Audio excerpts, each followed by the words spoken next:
because TikTok is reportedly trying to build a permanent office location in Nashville up to 100,000 square feet on Music Row, according to multiple sources. I mean, we know where TikTok is funded and what it supports. What do you say to that? I think that statement itself reflects a high degree of paranoia that I don't think is necessary. I mean, building a plant in the United States, creating jobs by itself is a good thing that should be explored further without some insinuations in the initial assertions. I say we know what TikTok does, and we know what the Chinese Communist Party and their theft of intellectual property, they have cost us more jobs than they would ever bring to the United States. This is spyware. This is a way they're spying on the American people. So actually, this statement is quite nonsensical. The fact that a lot of jobs shipped over to Southeast Asia and then eventually to China has nothing to do with a Chinese company investing in the United States and creating jobs and helping the local economy here in the U.S. In June of 23, Senator Blumenthal and I got TikTok to admit that the American users' data is actually stored in Beijing. So this has got to be the worst hypocrisy that we've ever witnessed. I mean, look at all of the stuff that happened with Cambridge Analytica and what Facebook and American social media companies are doing with user data. If they really want to do something about it, just change the laws on how data has to be managed, and don't worry about calling out one company versus another and showing the deep-rooted hypocrisy. And Pete, I don't want a Chinese spy agency setting up shop and then ending up hurting some of our great communicators, our great creators that are here in Music City, USA.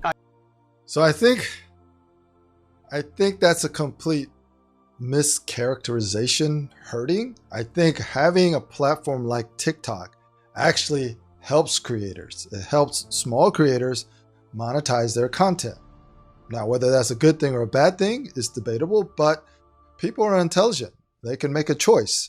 If Instagram Reels or YouTube Shorts, Google and Facebook want to make a better product, then people will naturally leave, just like they left MySpace when Facebook came out. I agree. Can you block it? We know what they're up to. It's propaganda and spire. Can you block it? Well, I don't think there's anything that we can do to block it, but we sure are going to speak out against it.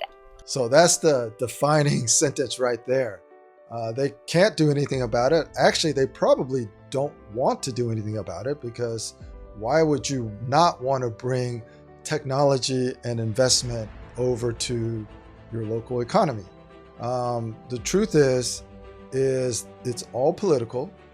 Even this whole segment, you can see that Fox News is interviewing somebody, but they got this China threat graphic spinning in the background. That means it's all choreographed and it was all pre-planned. So it's all propaganda. Even though the US is a quote-unquote free media, it's still propaganda. And there's really no difference between propaganda that's free and propaganda that's state control. Man, I wish so. It's the problem too is the mayor of Nashville would probably welcome them with open arms, because he probably agrees with the Communist Chinese on many levels. So for everybody out there, the psychology of what Fox News is trying to give to its audience is just so obvious. The way that the host inserts, he probably agrees with the Communist China or whatever.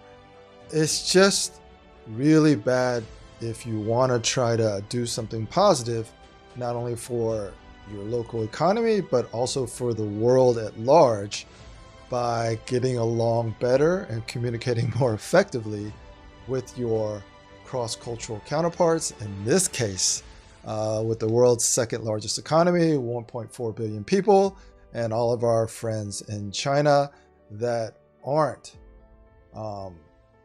necessarily Communist Party members. Senator Marsha Blackburn, thank you for your time. Appreciate it. You got it.